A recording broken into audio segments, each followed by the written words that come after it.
Hey everyone, and welcome to Coin Bureau Clips. My name is Guy, and today I thought I'd do a quick Q&A video for you. I do one of these every so often, and I get you to send in questions on Instagram, and then I just answer a few randomly selected ones.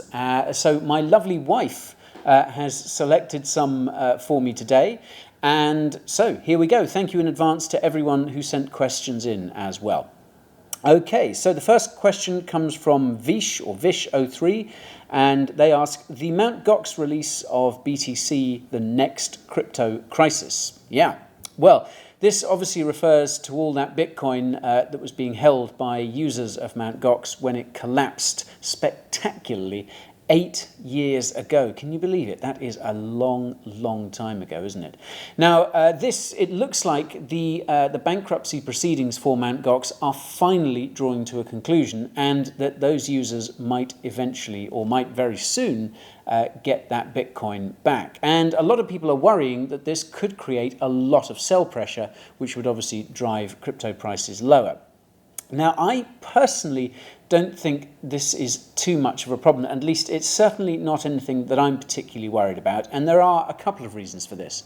Firstly, I'm pretty sure that a lot of that BTC was bought quite a while ago by institutions, whales, other high net worth investors for probably pennies on the dollar from those Mt. Gox users. So when that BTC does finally get unlocked, it will actually have already been bought by those other entities. So I think there's that. And I think also what with crypto prices being as they are, I mean, Bitcoin is way down from its all-time high. So I think anyone selling at this stage would be wrong to do so. And I think therefore the majority of those holders will probably choose to hodl that BTC until prices swing back up, which could be for quite a while. Now, of course, I could be completely wrong in that, and also there could be a few of those Mt. Gox holders who do need to sell. So I think there will be a little bit of sell pressure hitting the market, but it's not something that I'm particularly worried about, I must say. Okay, Saint Calv asks, how is your Monero mining going or coming? My Monero miner is down there. My Monero mining is not going terribly well. Basically, the other guys here at Coin Bureau told me to switch it off because as electricity costs have been rising, my Monero miner does eat quite a lot of electricity, and we didn't mine an awful lot, to be honest. I think we got about half an XMR, and there were also a few issues with it. Colin, who is the brains of the operation, works elsewhere, so he was constantly sort of messaging me to restart the miner. So it wasn't working quite as optimally as we thought, and basically rising energy costs have forced me to switch that operation off for the time being. But when those costs go back down, I will begin mining again, or when we can hook this office up to a geothermal power plant or something cheap and renewable. Okay.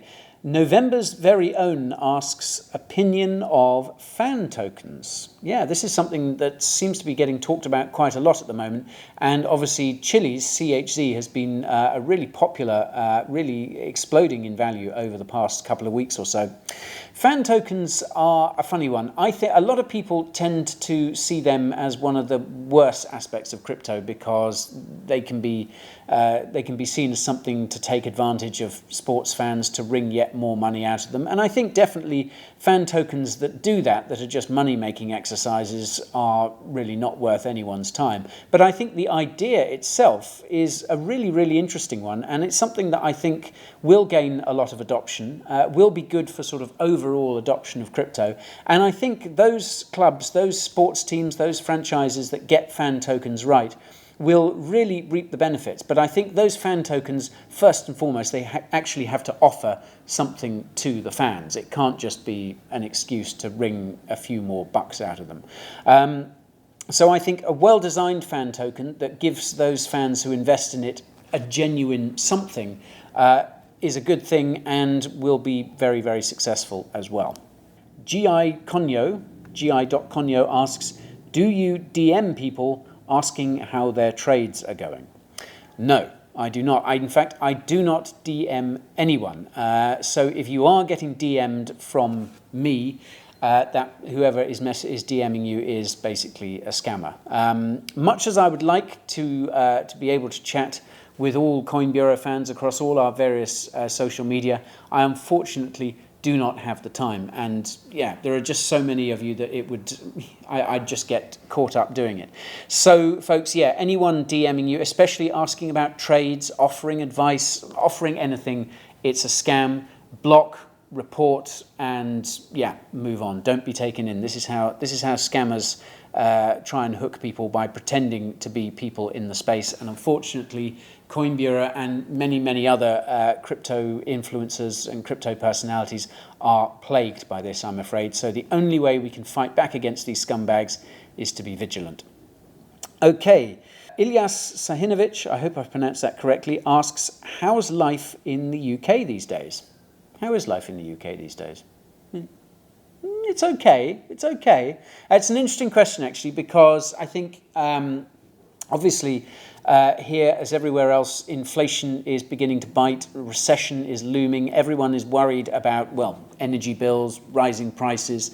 And I must say, actually, I certainly noticed it, and talking to friends and family as well, there is a real sense here in the UK that a lot isn't working. That's fair to say, isn't it? I mean, like, people are on strike. More and more people are going to go on strike. We've had the news today that barristers are about to go on strike over pay and legal aid, which is just going to add more chaos. There's even talk of nurses going on strike. Now, my mother worked as a nurse and said that going on strike is something that was never, ever considered throughout her career. But the nurses are now talking about that here in the UK. I find it hard to believe that nurses would go on strike, but the fact that they're even talking about it is very, very worrying. So there is a real sense that, yeah, the UK is starting to come apart at the seams a little bit, and that is without even talking about things like Scottish independence, Brexit, who our next Prime Minister is going to be. Yeah, life in the UK. I mean, it's still fine, but it does feel like there are very difficult days ahead. Okay, I could go on about that for ages, I'm sorry. Steganella asks, how will Bitcoin survive ESG criteria? Very interesting, yeah. Well, I mean, one of the most notable aspects of ESG and Bitcoin obviously surrounds Bitcoin mining's energy use. Now, this has come on so much since it first became, a kind of hot button issue. A significant proportion, well over 50% of all the new BTC mined is now mined using renewable electricity, and that is not purely to keep in line with ESG criteria. I think a lot of crypto miners probably don't care all that much about ESG. It's the simple fact that in a lot of cases, renewable energy is cheaper than burning fossil fuels. And this is the great thing about crypto mining, about proof of work mining. The miners will always go to the cheapest and usually cleanest source of electricity they can. It's purely a financial decision more than anything else. So, kind of back to your question, how does Bitcoin survive ESG criteria? I think probably more of a threat to Bitcoin comes from the G side of it, the governance, because institutions are desperate to have some sort of control over cryptocurrencies. And this is why obviously there's a lot of discussion around Ethereum moving to proof of stake and how much big centralized entities are going to be able to buy control of the Ethereum network. And it is a genuine concern at the moment. So Bitcoin, I think, Bitcoin miners need to move more and more towards renewable energy, which, like I say, I think they will do for economic purposes anyway.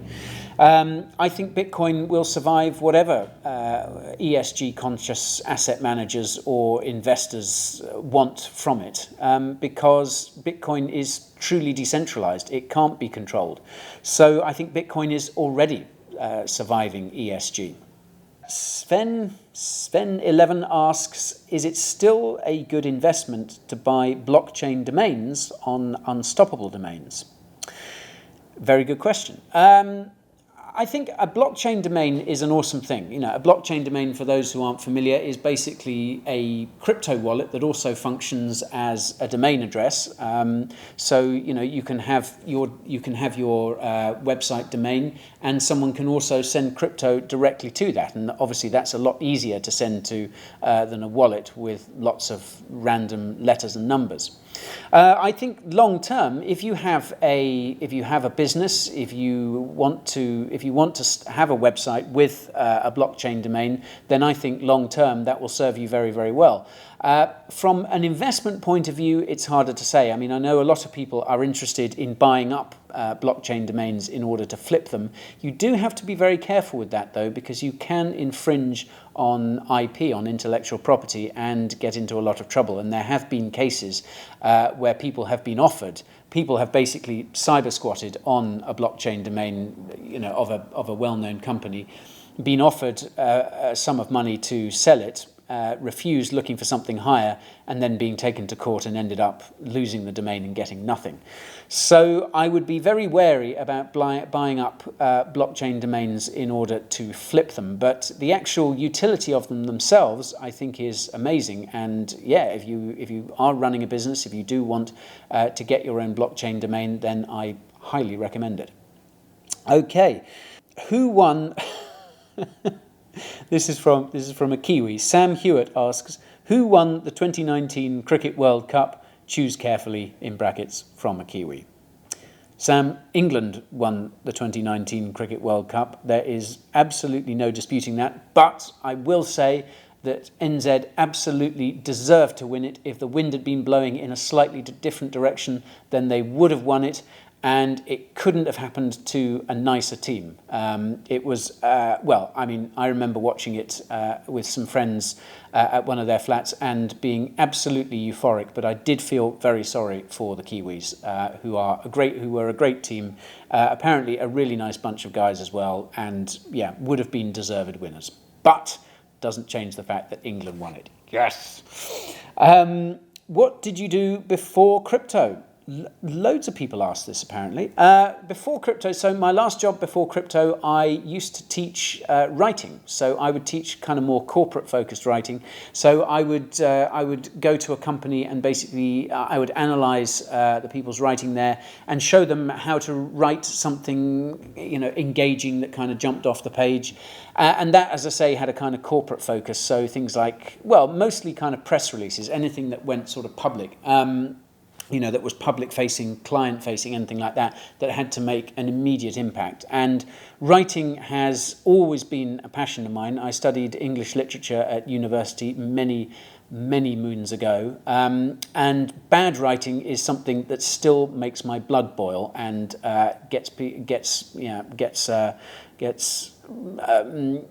a pretty bad response from me. And I only say that because occasionally colleagues at coinbureau will submit some research or something that I judge to be inadequately written, and the running joke is that I always let them know about it, and they don't really appreciate it, I think. But yeah, the importance of good writing should not be underplayed. Okay, just time for a couple more then. What is the meaning of life for you? Tobin M. Lee asks that. What is the meaning of life for me? I think the meaning of life is my lovely wife, as she is pointing out. Absolutely true. The meaning of life, I think, is to enjoy life with someone that you love. Work is important. It's important that you enjoy what you do, but it is not the be-all and end-all. I love crypto, and I love talking and writing and making videos about it. But I also like going for walks in the woods, spending time with my lovely wife and my lovely family and friends. So I think the meaning of life for me is to enjoy it as much as possible, because you only get one, as far as I'm aware. Otaritei Sogula, I hope I pronounced that correctly, asks, are you an Illuminati spy? Yes, I am. You've busted me. Finally, take me away. You've unearthed me. Yeah, I've had a lot of things thrown at me over the past few years that I've been doing this. Illuminati spy is a new one. So yeah, bang to rights. R Poper21 asks, the best cold wallet for you is? Well, I personally use a Trezor. In fact, there it is. I personally use a Trezor. I think it is an excellent device, but Ledger devices are very good as well. I have done a couple of videos, one quite recently, on the best hardware wallets. The importance of self-custody cannot be understated, like the importance of good writing. But yeah, I personally use Trezor devices. Ledger devices are very, very good. My only beef with Ledger was the data breach that they suffered a few years ago, which was pretty egregious. But that said, it didn't affect their devices. So yeah, that's my take on that. Oh, and finally, final question is from Eunice EdX, I think that's how you say it, is, are you married? Well, yeah. As I think I've made fairly clear, the answer is yes, not for very long, and I highly recommend it because it is wonderful.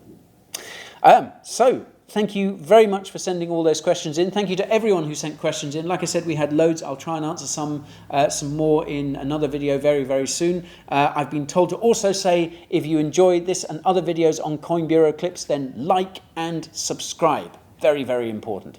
Thanks, folks, and I'll see you all again very soon.